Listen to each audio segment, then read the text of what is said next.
नमस्कार, मैं हूं माही सिंह और आप देख रहे हैं नेक्स्ट नाइन न्यूज। आज आपका बहुत बहुत स्वागत है हमारे खास प्रोग्राम रंग बदलती राजनीति में। अरविंद केजरीवाल तिहाड़ जेल में बंद है, लेकिन लगातार जद्दोजहद करते हुए नजर आ रहे हैं कि वो जेल से कब बाहर आ जाए। लगातार राउजोनी कोर्ट में याचिका डालते हैं, वहां से कैंसिल होती है, हाई कोर्ट पहुंच जाते हैं, हाई कोर्ट से कैंसिल होती है, सुप्रीम कोर्ट का दरवाजा खटखटाते हैं। ऐसे में माना ही जा रहा है कि क्या वाकई में अरविंद केजरीवाल को इस बार किसी तरीके की राहत मिलने की उम्मीद है। ऐसे में सुनीता केजरीवाल आती है, एक वीडियो रिलीज करती है जिसमें वो भारतीय जनता पार्टी के ऊपर साफ तौर पर इल्जाम लगाती हुई नजर आती है। ये तमाम समीकरण कहीं ना कहीं अरविंद केजरीवाल के पक्ष में तो नहीं जा रहे हैं, लेकिन भारतीय जनता पार्टी के मुसीबतें जरूर बढ़ाते हुए नजर आ रहे हैं। ऐसे में सीबीआई ईडी भी लगातार अरविंद केजरीवाल पर शिकंजा कस रही है और वहीं सीबीआई को फटकार भी कोर्ट की तरफ से लग रही है। अब ऐसे में क्या सीबीआई ईडी अरविंद केजरीवाल को विधानसभा चुनाव से पहले छोड़ी या नहीं, ये बड़ा सवाल है। आज इन सभी सवालों पर चर्चा करेंगे। हमारे साथ आश्रुति मौजूद है। आश्रुति, आपका बहुत बहुत स्वागत है।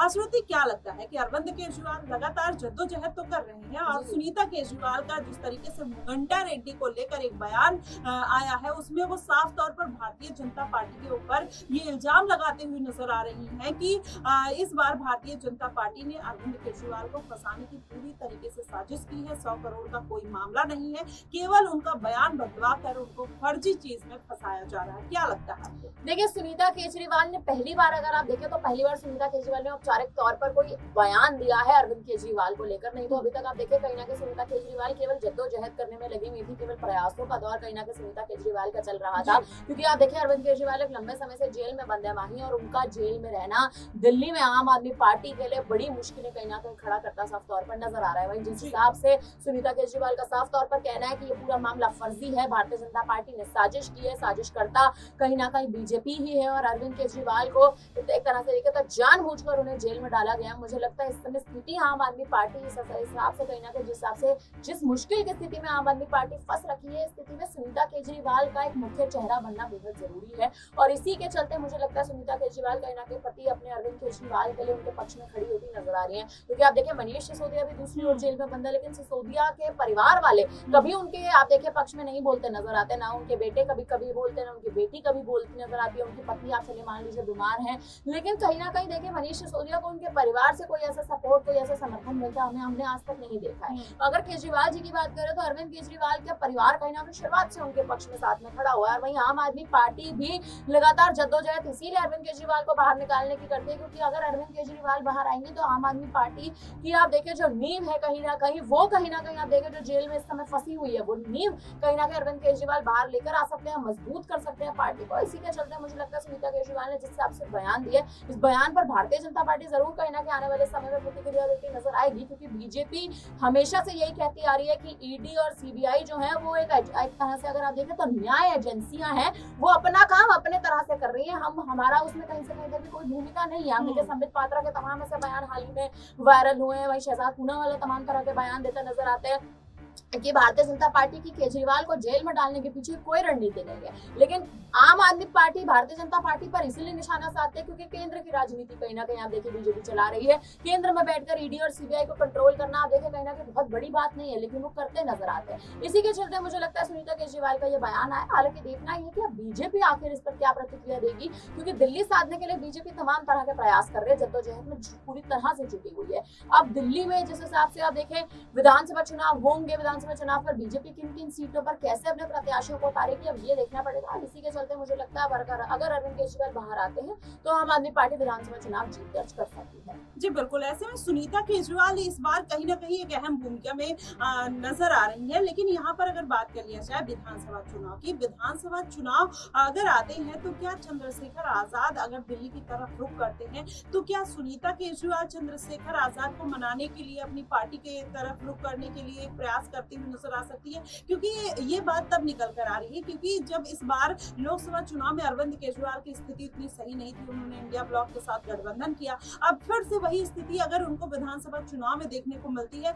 तो कोई एक ऐसी पार्टी, कोई ऐसा जनाधार चाहिए होगा जो अरविंद केजरीवाल की इसमें मदद करते हुए नजर आए। तो क्या वो चेहरा अखिलेश यादव हो सकते हैं या चंद्रशेखर आजाद? देखिए मुझे लगता है अखिलेश यादव तो नहीं, लेकिन चंद्रशेखर आजाद वो चेहरा बन सकते हैं। कारण ये भी बनेगा क्योंकि अखिलेश यादव उत्तर प्रदेश में अपना जनाधार पहले बना रहे हैं। उत्तर प्रदेश में इस बार एक लंबे समय के साथ उन्होंने जीत दर्ज की और कहीं ना कहीं दिल्ली पर अब वो दाव चलेंगे। लेकिन आजाद की बात करें तो आजाद जानते हैं कि अगर वो दिल्ली में अकेले अपने दम पर प्रत्याशी उतारते हैं तो वो शायद नहीं जीत पाएंगे, और इसी के चलते अगर वो गठबंधन करते हैं आम आदमी पार्टी, जो दिल्ली में आप देखिए एक बड़ी सरकार है, कहीं ना कहीं एक मुख्य पार्टी है, अगर आम आदमी पार्टी के साथ चंद्रशेखर आजाद आ जाते हैं तो मुझे लगता है गठबंधन की सरकार दिल्ली में बन सकती है। और मुझे अब मौजूदा स्थिति के हिसाब से आप देखें जो बनी हुई है, क्योंकि केजरीवाल जेल में है, सिसोदिया जेल में है, दिल्ली में सरकार चलाने के लिए कोई मौजूद नहीं है। सुनीता केजरीवाल पर अभी तक अरविंद केजरीवाल भरोसा नहीं जता पा रहे हैं, औपचारिक कोई ऐलान जो है अरविंद केजरीवाल की ओर से नहीं आता नजर आ रहा है। तो दिल्ली में आम आदमी पार्टी अगर कहीं ना कहीं वापस से अपना जनाधार मजबूत करना चाहती है तो मुझे लगता है राजधानी के अंदर अब आजाद और केजरीवाल गठबंधन कर सकते हैं। और अगर ये दोनों गठबंधन करते हैं तो अब देखिए केजरीवाल का तो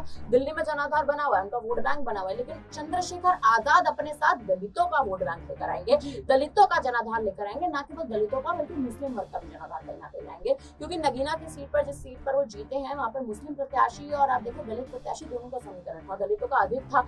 दिल्ली में अगर आप आंकड़ों की बात करें तो करीब 20 से 22% जो है वो दिल्ली जैसे राजधानी में ही दलित वर्ग कहीं ना कहीं रहता है, और पिछड़ा वर्ग को, दलित वर्ग को, मुस्लिम वर्ग को साधने में बीजेपी हमेशा फेल होती नजर आई है, रणनीति के तहत भी फेल होती नजर आई है।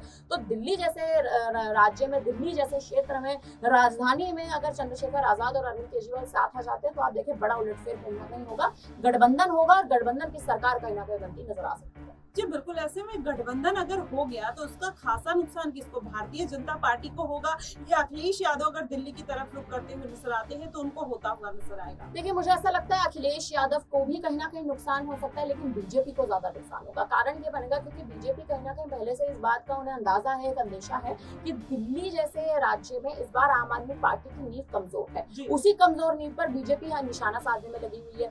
अगर वही नींव कमजोर नींव के साथ यानी आम आदमी पार्टी के साथ अगर आजाद मिल जाते हैं तो आजाद एक पहला आप देखिए मुख्य जनाधार कहीं ना कहीं दिल्ली में लेकर आ रहे हैं। तो भारतीय जनता पार्टी पर निशाना साधना या भारतीय जनता पार्टी की रणनीतियों को दबाने में कहीं ना कहीं मुझे लगता है चंद्रशेखर आजाद के बयान ही काफी रहेंगे। तो ये रणनीति बनेगी, रणनीति के तहत भारतीय जनता पार्टी कैसे आगे रणनीति पे चलती है ये देखना पड़ेगा। जी बिल्कुल, ऐसे में कहीं ना कहीं जो चंद्रशेखर आजाद का जो रुख है वो आम आदमी पार्टी के लिए थोड़ा सॉफ्ट रहा है। इसके पहले भी सिसोदिया के साथ उनकी कुछ तस्वीरें देखी गई थी और केजरीवाल की जो गिरफ्तारी हुई तब भी उनका एक बयान आया था। तो ऐसे में कहीं ना कहीं चंद्रशेखर आजाद के जो वैचारिक मतभेद है भारतीय जनता पार्टी के, शायद ये अरविंद केजरीवाल इसी बात का फायदा उठाते हुए नजर आए और 20 से 22% जो दलित वोटर्स है कहीं ना कहीं चंद्रशेखर आजाद के साथ तो जाएंगे, लेकिन इसके साथ ही जो मुस्लिम वोटर्स को साधने का प्रयास चंद्रशेखर आजाद लगातार करते हुए नजर आ रहे हैं, वो भी जनाधार उनके साथ जाता हुआ नजर आएगा।